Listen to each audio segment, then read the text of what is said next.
A lot of people face difficulties in relating with others, sometimes because there are no healthy boundaries which have been set by them. And so today I want to talk about healthy or personal boundaries. Personal boundaries are the limits we set for ourselves within any relationship to ensure that we are comfortable and those around us are comfortable as well. We are setting healthy boundaries because we want the people around us to be comfortable, and above all, we want to be comfortable with the people around us. We want them to be able to understand us. We want them to be able to know when it is time maybe to joke and when it's time not to joke.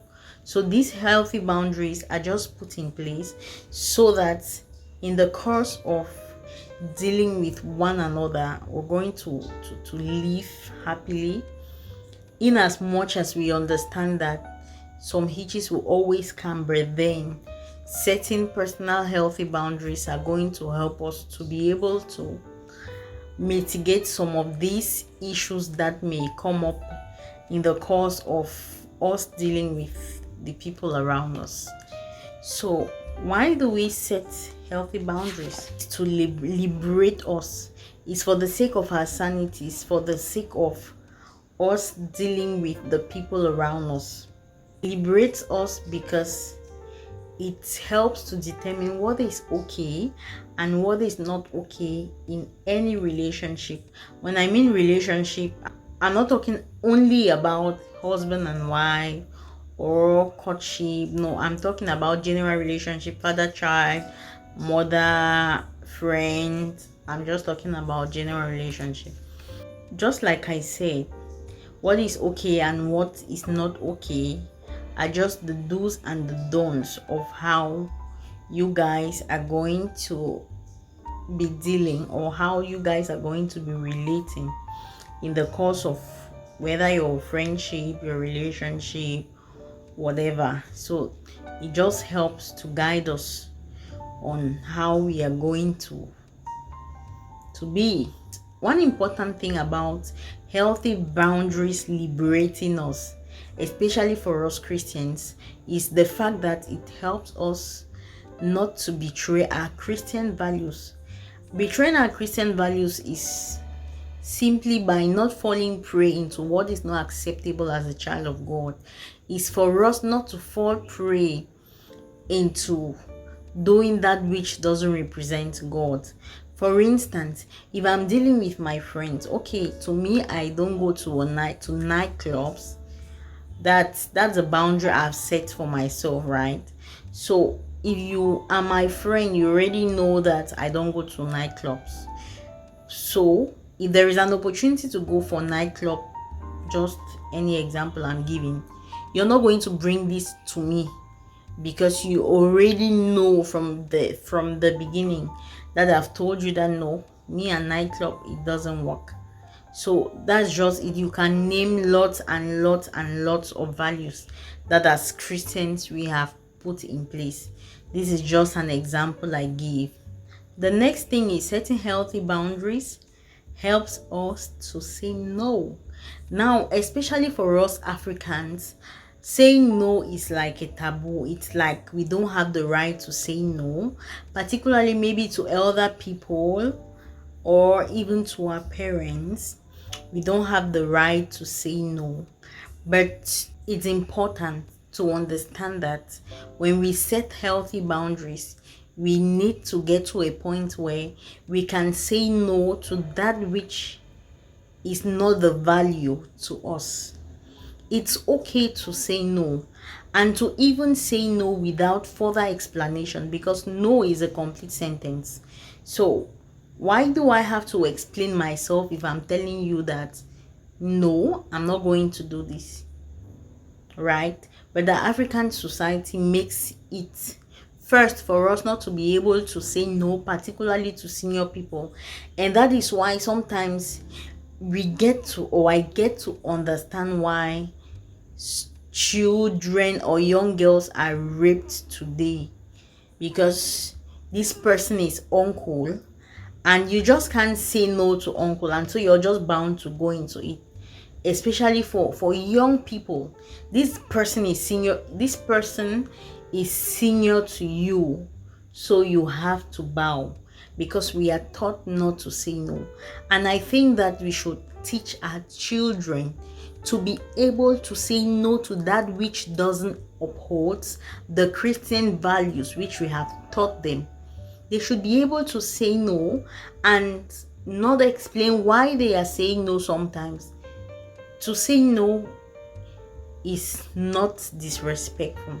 Saying no simply means that I'm not okay with whether it's a proposal or whatever you're telling me to do. I'm not okay with it, and so I think that I cannot do it. That's just it about saying no. One thing setting healthy boundaries has done to me is that it has given me the ability to let go of what doesn't serve me, whether it is people, whether they are things.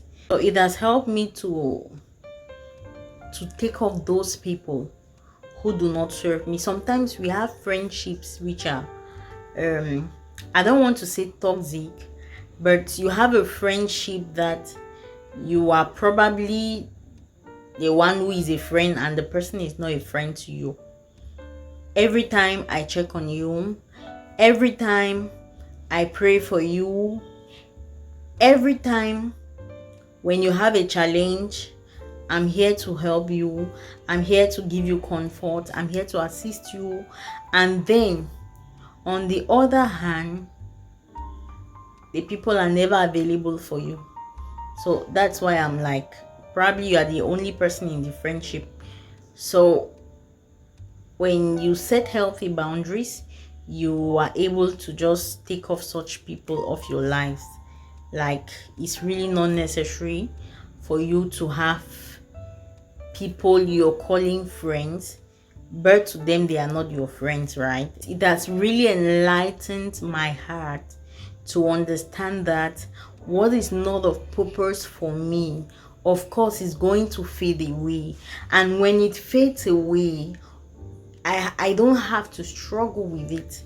Or when I see or I observe or I have a burden that this doesn't serve me, I need to let go of it. So I find ease in letting go of it because it doesn't serve me. And it is important to know that a lot of people are going to dislike you because you set healthy boundaries, but you don't have to bother yourself, because a lot of times these people who dislike you because of your healthy boundaries are those who should have been the people who will tamper with your sanity.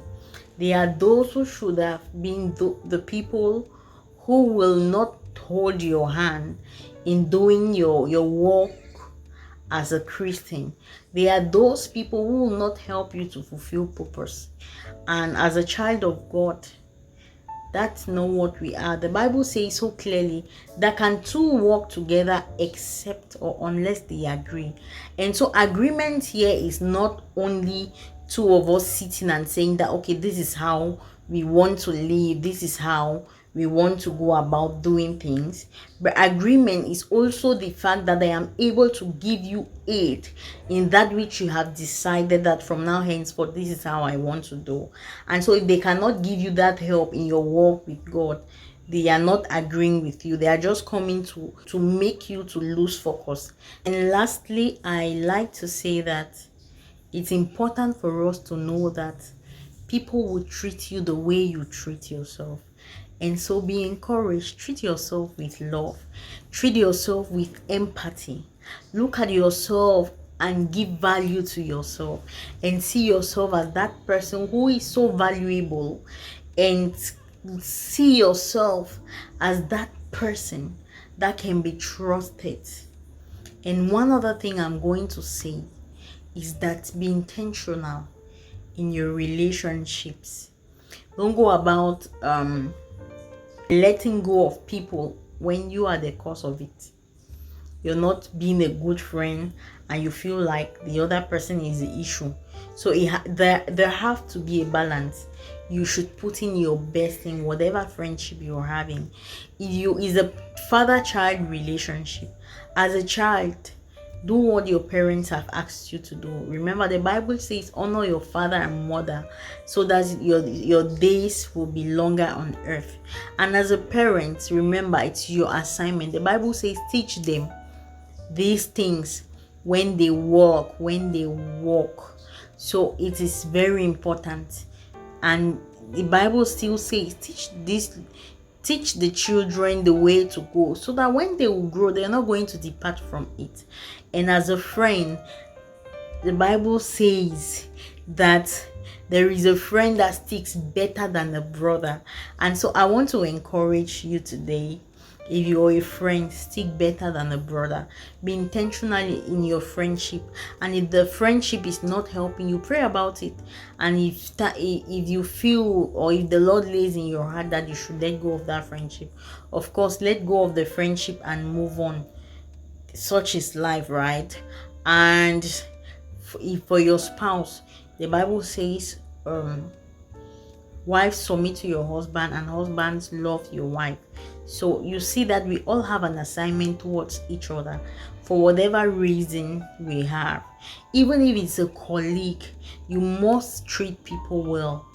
Tomorrow, you never know where you're going to meet them. So you will encourage, set healthy boundaries.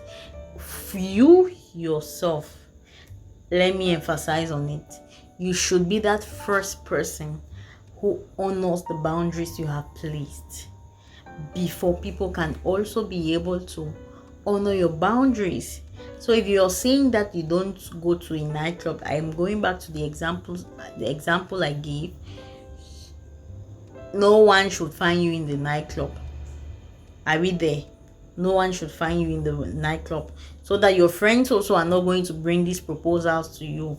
And finally, if you are not treating yourself with love, empathy, and you can name the rest, know that people will never have boundaries with you, and you will always keep hurting because people do not respect your boundaries. I hope this video was of help to you. Kindly comment down below and let us know the boundaries you have placed and how you're coping with what's your coping mechanism. I'll surely come back with another video still on boundaries. And if you have any questions, you have anything with respect to boundaries, do not hesitate to let us know in the comment section. Thank you all so much for your time. If you're watching my video for the first time, my name is Abigail B for AB, and this is always from the heart with AB. Thank you. Have a blessed time.